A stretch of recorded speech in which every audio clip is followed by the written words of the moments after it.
개념식 집합의 연산에 대해서 살펴볼게요. 우리가 합집합, 교집합을 통해서 차집합, 여집합을 통해서 집합이 그런 방식으로 연산된다는 걸 우리가 이미 해봤어. 그래서 여기서 뭐 할 거냐면 일반적으로 우리가 어떤 수를 연산해서 쓰는 법칙들을 집합 연산한테 한번 적용시킬 거야. 첫 번째가 어떤 거냐면 많이 들어봤을 거예요, 여러분들. 자, 첫 번째는 결합법칙. 자, 요거는 같은 집합일 때만 가능해. 예를 들어서 A 집합, B 집합, C 집합, 미안, C 집합 세 가지가 있는데 앞에 거 먼저 교집합을 하시고요. 그 다음에 뒤에 거 해도 그 집합의 결과물은 똑같다. 벤 다이어그램으로 설명해도 되고요. 충분히 이론적으로 이해하시죠? 두 번째는 교환법칙, 그러니까 A집합과 B집합을 하거나 B집합과 A집합을 해도 그 결과는 같다. 이게 무슨 법칙이다? 교환법칙이다.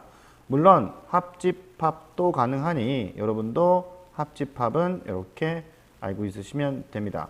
요거 좀 아이들이 어려워하는데 분배법칙. 자, 그래서 A 교집합 가로 열고 A와 A 말고요. B로 할게요. B와 이건 여기 안에는 같지 않아도 돼. 잘 보셔야 돼요. 합집합 이렇게 했을 때 마치 요 연산이 이렇게 분배가 된다는 거야. 그래서 A 교집합 B 하나 묶어주고 반대로 A 교집합 C로 바꿀 수 있다는 거야. 사실 그래서 분배는 그냥 직관적으로 이해하기 편한데 이걸 반대로 해보라면 생각보다 아이들이 많이 못하는 경우도 있어. 선생님 한번 해볼게. 예를 들어서 이런 경우가 있다고 가정할게. 이렇게 있다고 가정할까요? 이런 식으로 B 그 다음에 앞집합 이렇게 C가 있다고 하자. 그러면 생각하다 보면 눈에 잘 안 보여. 근데 봐봐. 얘는 교환법칙 성립하잖아. 그치? 얘도 교환법칙 성립하고. 그럼 이쪽으로 가면 앞에 뭐가 B가 마치 분배되어 있는 것처럼 보이시나요?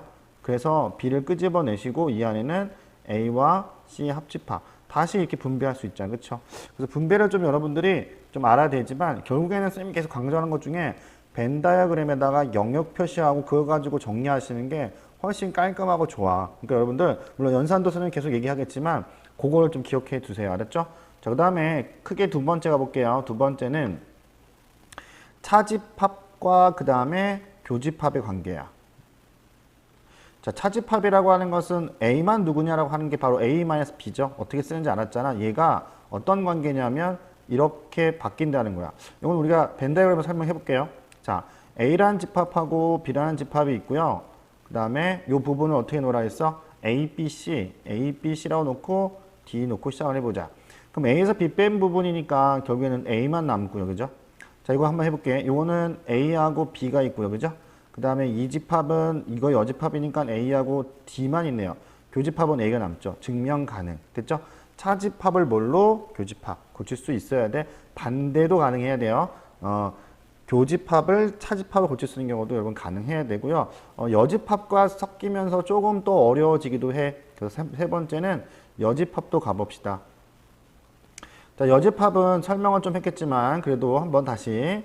자, A의 여집합은 누구야? 그렇지, 자기 자신이죠. 그러니까 없는 걸 이렇게 만들어낼 수 있다는 거죠. 그러니까 이것도 사실은 이런 식으로 복잡하게 만들 수도 있다는 겁니다.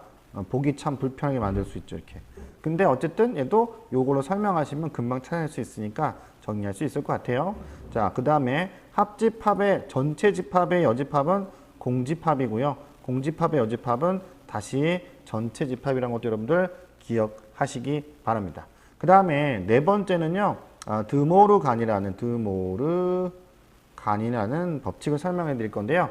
이건 뭐냐면 A와 B의 교집합이 있고 전체 여집합은 마치 분배가 되듯이 이렇게 바뀐다는 게 바로 드모르 간 법칙이야.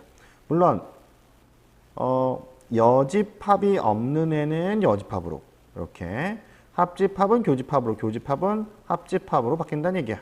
이런 식으로. 이것도 한번 해볼게요. A의 여집합, 그 다음에 교집합. 여집합의 여집합은 B집합. 이렇게 바뀐다. 그러면 이걸 한번 증명해보자. 누구로? 얘로. 해볼게. A, B의 여집합은 누구야? 이거 B 아닌 거니까 A, C, D죠? A, C, D입니다. 자, 이것도 해볼게요. 자, 이건 뭐야? A 여집합이면 누구야? C하고 D죠. B의 여집합은 A하고 D죠. 결국에는 A, C, D 증명이 되네요. 그래서 뭐 복잡하게 연산법칙 하지 마시고 굳이 이제 뭐 서술형 다룰 때 쓰긴 하긴 하는데 그때 뭐 드모로가 벤 다이어그램을 좀 정리해 놓고 난 다음에 이용해서 역으로 복잡한 것들 좀 찾아내면 되니까 우선은 우리가 문제 풀 때는 이런 걸 좀 잘 이용해서 문제 푸시면 될 것 같아요. 됐나요? 자, 문제 한번 같이 한번 풀어보도록 할게요. 자, 전체 집합대에서 A, B 등 옳지 않는 것을 구하라. 그러면 이제 여러분들 요거는 옳지 않은 건데요. 일단은 뭐 할 거야? 당연히 요거를 그려놓고 시작하는 게 좋겠죠? A, 그 다음에 B. 뭐 직관적으로 알 수 있는 건 바로 알아도 되고요. 그죠? 그럼 여기를 A 영역, B 영역, C, D 놓고 출발하시면 깔끔할 거다. 자, 보자. 이건 무슨 뜻이냐? A에서 빼기 A가 되니까 당연히 공집합이 되겠죠? 그래서 옳다. 그 다음에 이건 뜻은 뭐냐? 이거 한번 바꿔볼까요? U는 어떻게 바뀌어? 이렇게 차집합은 여집합으로, 여집합의 여집합은 자기 자신. 그죠? 전체 집합과 얘를 교집합하면 누가 돼? 당연히 A가 되겠죠? 그래서 2번도 참이 되겠네요. 자, 이건 어때요? 자리를 바꿔도 이게 안 나오죠? 이게 옳지 않네요. 이건 어때요? 좀 전에 공부했었죠? 옳다. A, B가 교집합이 공집합이면 두 여집합은 같냐? 이거죠. 한번 해볼까요? A, B의 교집합이 공집합이다. 그러니까 어떻게 되는 거야? A라는 애랑 B라는 애가 이렇게 떨어져 있다 이거죠. 그러니까 영역이 A하고 B하고 C 이렇게 세 개의 영역으로 밖에 못 나간다. 그러면 A 여집합은 누구야? C, D고요.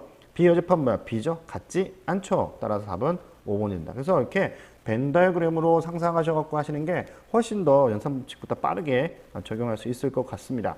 자, 이것도 사실 마찬가지야. 이거와 같은 거 찾기가 생각보다 어려워. 근데 일단 연산법칙 배웠으니까 우리 연산법칙 가지고 일단은 해보도록 하겠습니다. 이거 B의 여집합으로 바꿀 수 있고요. 그죠? 이렇게. 이거 뭐 복잡한 건 아니네. 그죠? 복잡한 거 아니면 그냥 연산법칙 써. 그죠? 이렇게 공통에서 눈에 보이시나요? 이렇게. 그러면 교집합 빠져나오고 여기는 B의 여집합이 이렇게 빠져나왔다. 됐죠?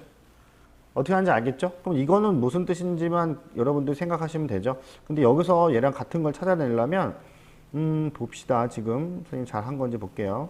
찾아냈고 오케이.